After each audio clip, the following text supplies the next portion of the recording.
Regional 360. Noticias para todos los peruanos.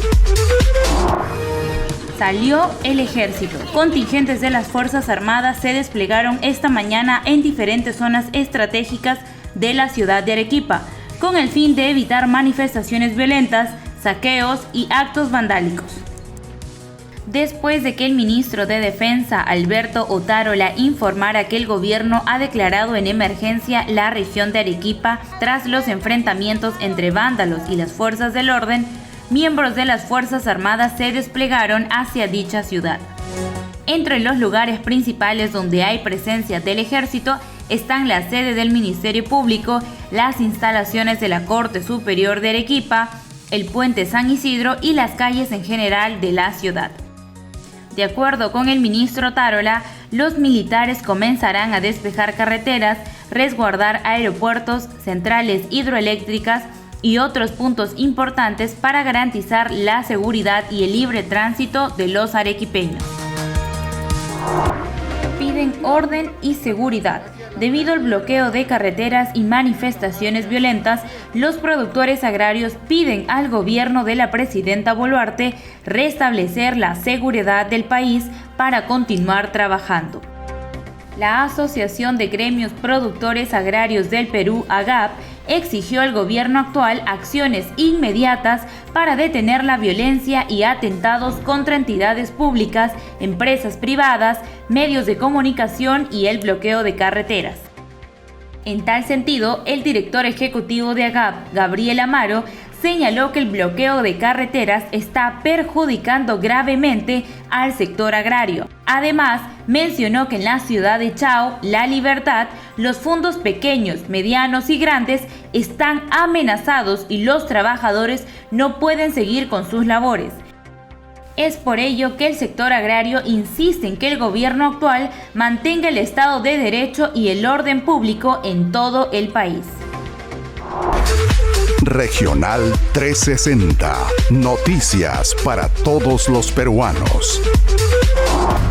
Una pretendida jugada maestra. La crisis social y política que se vive en las últimas semanas sería fruto de un plan estratégico de parte del exmandatario Pedro Castillo y su entorno más cercano para impulsar la ansiada Asamblea Constituyente.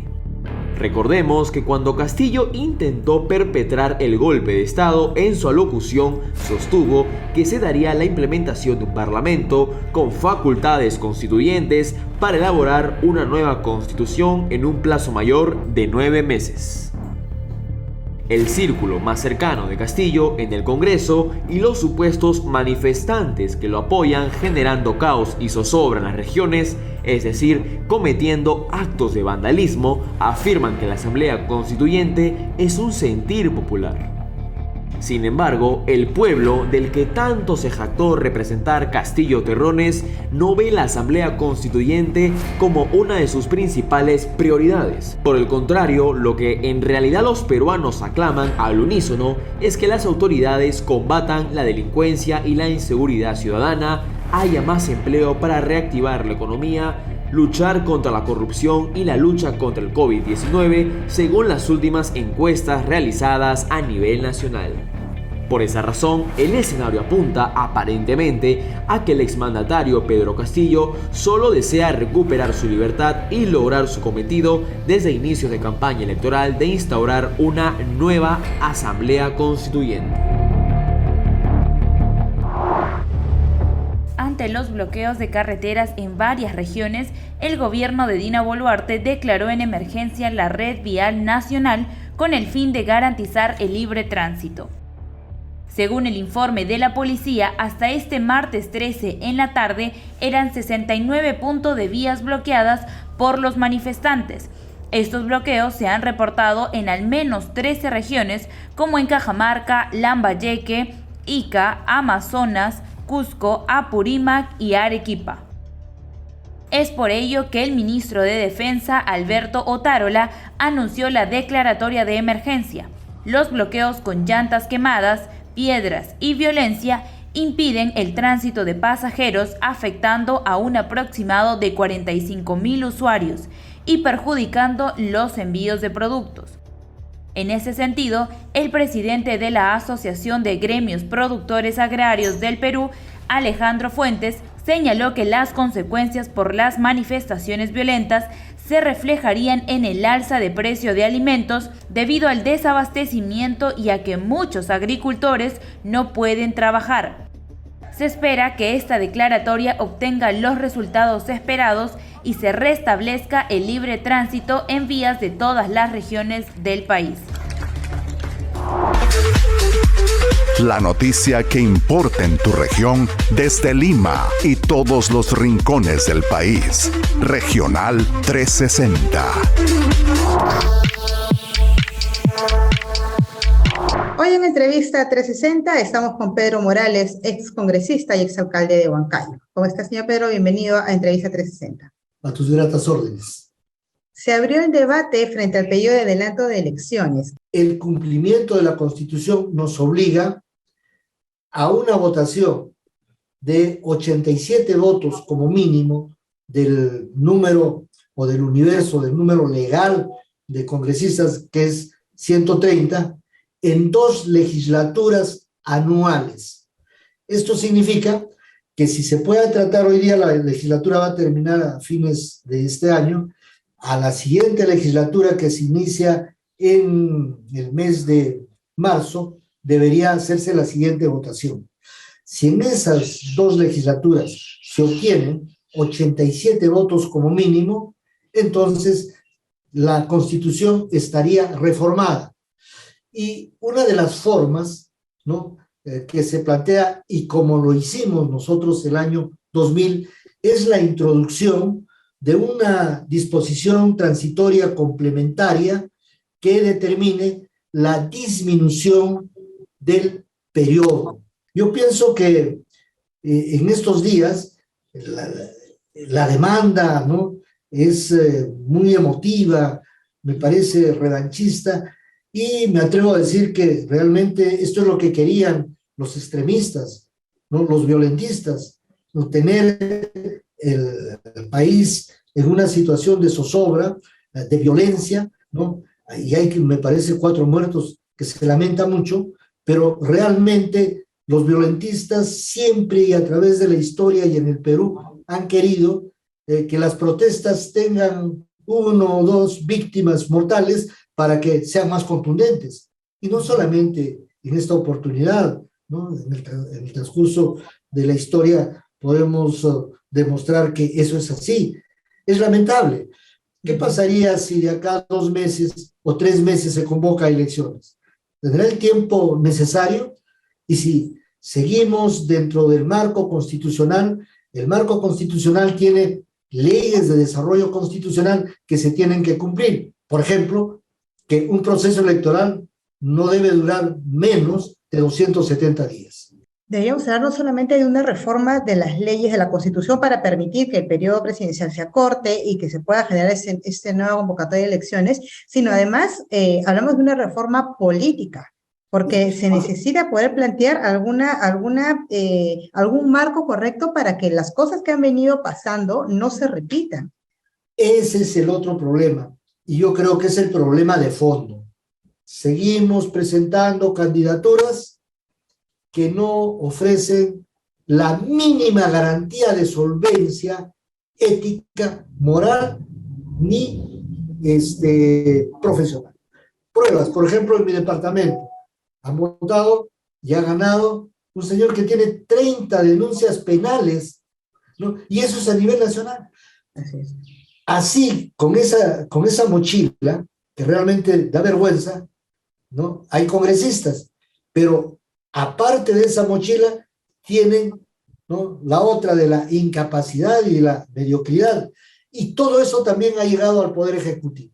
Entonces, si adelantamos las elecciones, como que están quemando carros, están haciendo, que no son otra cosa que violentistas. Yo no creo que la población que ve con preocupación y que también quiere que se cambie o que se vayan todos, puedan no hacer sentir su protesta quemando la propiedad privada. No creo. Aquí hay una gran dosis de violentismo, de gente conocida, y seguramente los que estuvieron, ¿no?, en las filas del terrorismo no han cambiado y están reverdeciendo, entre comillas, sus laureles. Pero en todo caso, ¿no?, pedir que sea de aquí a 4 meses, o de 5 meses, o 6 meses, con el mismo marco legal, es un subsidio. No le queda más que enfrentar la ley. Después que la Fiscalía de la Nación solicitara 18 meses de prisión preventiva contra el exmandatario Pedro Castillo y quien fuera su primer ministro, Aníbal Torres, por los delitos de rebelión y conspiración tras el intento de golpe de Estado, la sesión fue suspendida ya que el expresidente Castillo intentó una maniobra legal para obtener su libertad.